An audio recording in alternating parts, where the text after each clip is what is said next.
Thank you, Chim-Pong. For our last guest speaker, we're going to have Yuhei Suzuki. He worked as a staff of Tumugiya, an NPO which was created in response to the 2011 Great East Japan earthquake.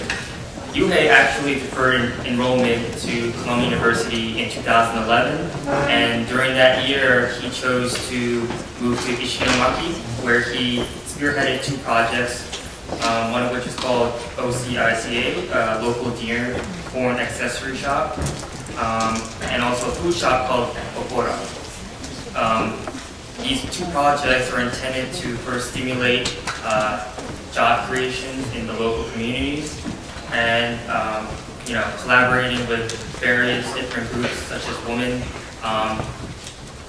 designers, architects, and photographers, all with the goal of rebuilding a community. So please help me welcome Yuhei Suzuki.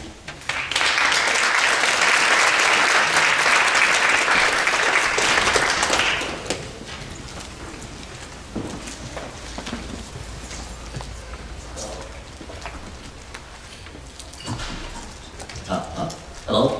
Thank you all for coming today, and thank you all for staying for long hours. So before starting my presentation, if you feel a little tired, let's do stretch your body to be relaxed. And also I need to be relaxed as well. And also now we are on the final stage of our speech before the reception. So I guess you are a little hungry and waiting for Japanese food for the reception. Aren't you? No problem? Okay, it's fine. But I'm hungry. Okay. Anyway, so please give me 15 more minutes before starting our dialogue and reception. So let me start my speech with a photo that may stimulate your appetite. This is a photo of bento lunchbox in Japan. Okay, let's have a quiz with this. Who made this? Please guess. Who made it? Any idea? Please. Your girlfriend. My girlfriend? I hope so. Okay. So this is made by local mothers there. They are living in a village named Ayukawa in Oshika Peninsulra in Ishinomaki City, northern east of Japan. And this is a food store named as Boppora Shokudo. And so they are local mothers who work here and sell bento box as their jobs. And she's not my girlfriend. She's a staff of my organization, tumugiya, and they are student internships. So this store opened July 2012, and that means it is a newly built store after the disaster, at the area where the most of the building, including food store, have been destroyed. Okay, one more please. And this is also a picture of local mothers living in a village named Makinohama in Oshika Peninsula too. So what are they doing? How do you think? Cooking? No. So they are making accessories. And what do you think is they are using as a material for this accessory making for? This tiny white piece. This is not a plastic. Okay, let's go. So first they blasting these white pieces with sandpaper, and then she is sweeping these white pieces by electric saw to link around this white piece. And this is about 2.5 centimeters over 1 inch in the diameter. So it's really small. And now you can see the completed accessory named as Oshika. This is a necklace in the motif of dream catchers and amulet by Native Americans. And this tiny white piece is beer bone. And this is also common resource in Oshika Peninsula. And also this thin string is a fishnet. Also local common resource used to restore a larger fishnet or fishing. Using such motifs and local resources, local women made these accessories, playing for rebuilding of their community and disaster areas, and also praying for realization of their happiness and dreams coming too, not only for them but also for people who buy and wear. So as you see, both of the service Boppora Shokudo and product Oshika are run by local women who live in a fisherman village in Oshika Peninsula. So, in Ishimaki City. And this is the map here is Canada for the foods of Boppora Shokudo product. And this is Makimahara, also small village for Oshika product. And Oshika Peninsula is a typical rural area in Ishimaki City and damaged severely by tsunami and earthquake. So, why did we start this project and why did we start with women? One of the reasons is the problem of job loss. Most of the facilities have been destroyed by the tsunami and earthquake. And generally, wives of fishermen in Oshika Peninsula used to work at home facility by doing seafood processing, like packing seaweed or shelling oysters. Relatively, earlier than women, men could restart working through temporary employment by the government, like cleaning the ferries, or restarting their fishing again by buying or restoring their ships. But for women, it took longer time to have a place to work again. One more thing. This is a photo of temporary housing. So their living conditions significantly changed. Those who lost their housing had to move to temporary housing. So staying at this small temporary housing without going out to work or chat with friends must be lonely. On the other hand, there are those whose housings were saved from tsunami. It may sound fortunate, but it was the same in the point that they had been apart from friends who had moved to temporary housing. So, in addition to job loss, there were the problems of disparities and disconnections of residents in communities. Losing one's own role and relationship with others in society will lead to losing sense of living or self-esteem. That cannot be solved only by donation of money or food. To deal with these problems, we work with local women, including also people living in temporary housings or with their original housing state, and across various generations, from 30 years old to 70 years old. And he is Yuhei Suzuki, our representative of my organization in the case. And they are local women, and they always look this eccentric design. And they told us that we want to work by ourselves, not just being helped by others, who were not just receiving donations. So to know such their passion and energy, we started dialogue with them and started to think about what we can do. And we collaborate with various specialists such as designers, architects, and photographers, and each of us, including them and local women and us, looked for and could what we each of one could do in each time, regardless of conditions, such as victims or supporters. Then gradually we developed our project and our output was the photo I showed you, the Oshika necklace and Boppora Shokudo. So well, it might sound like kind of wonderful or creative action, or it can be categorized as a social entrepreneurship project that created jobs and recovered the community.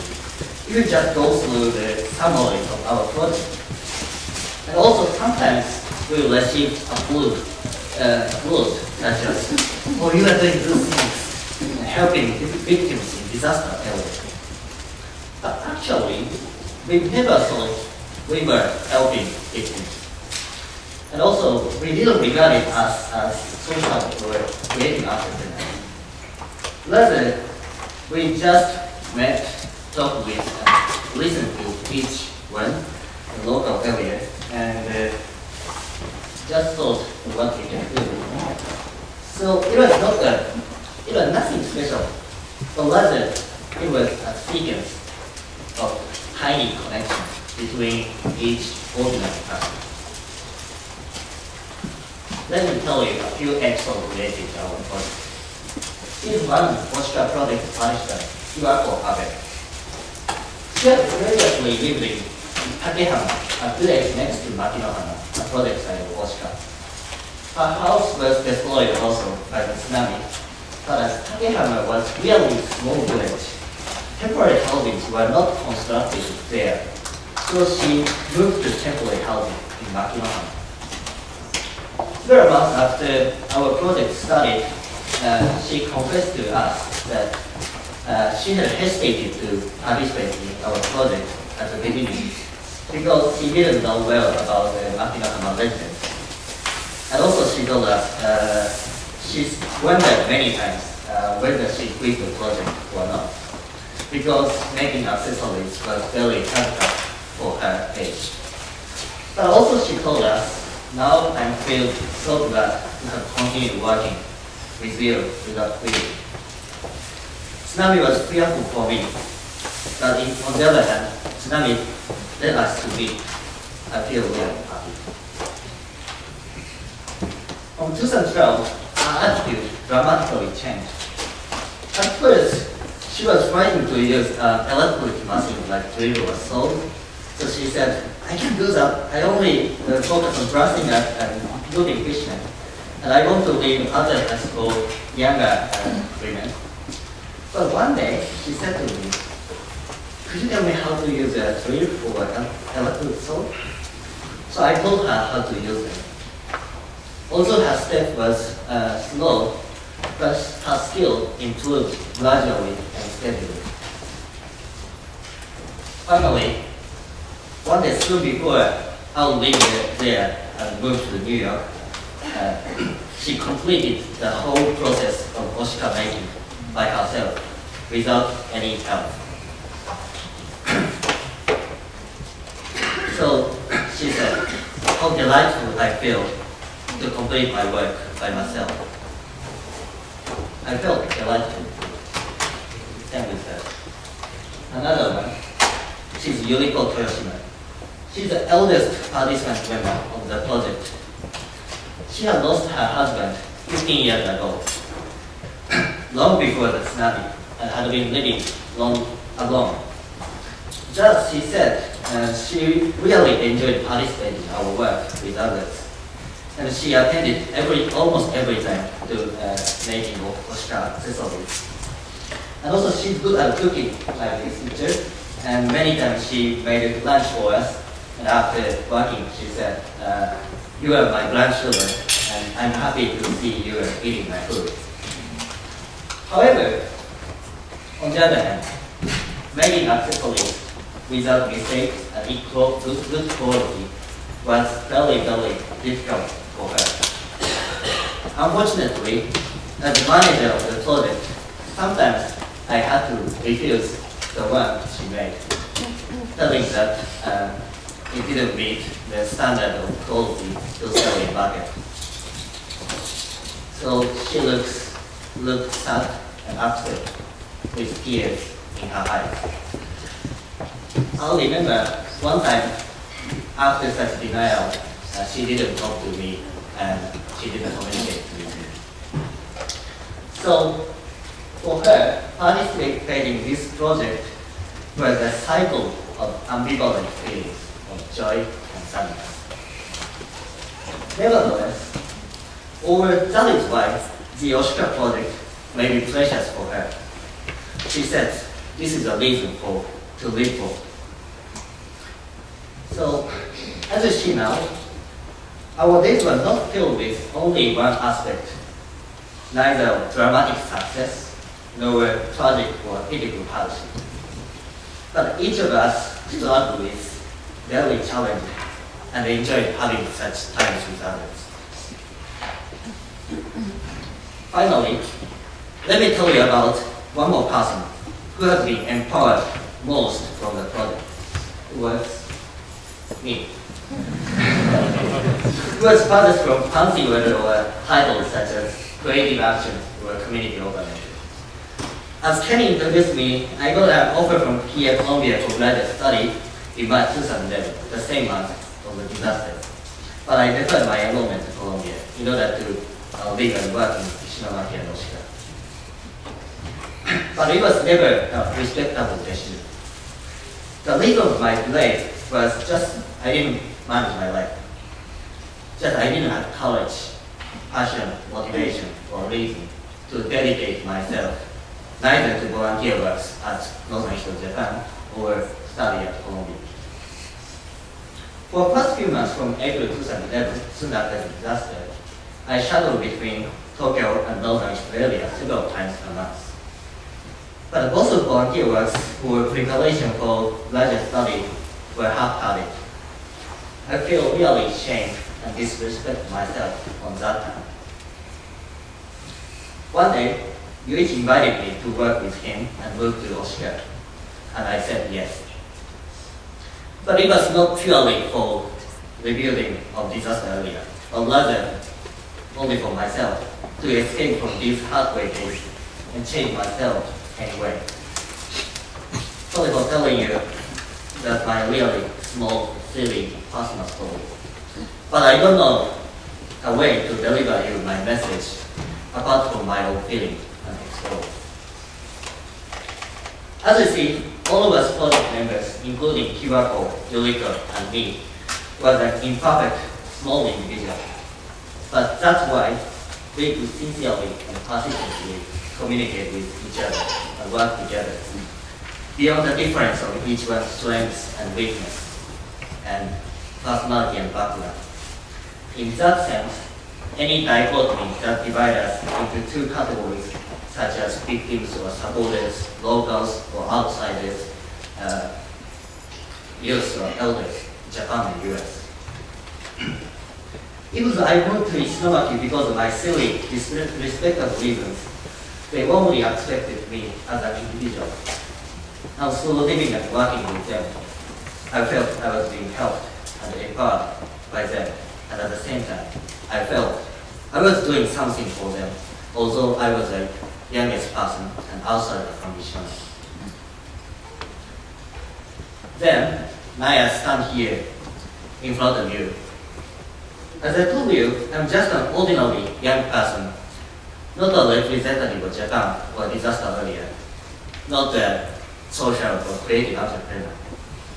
I am just an individual person, and I do only talk with my own words. But curiously, while speaking here as an individual, I do feel at the same time, this is not my work, this is not my life. Who makes me speak here is each person in Japan who empowered me and sent me to New York. And each of you here in New York, listening to me and looking at me. Now I feel I'm connected with you in New York and them in Japan.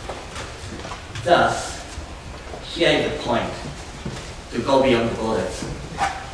We don't need any fantastic special tool or magic to make connections. We just need to start from sharing each other's feelings.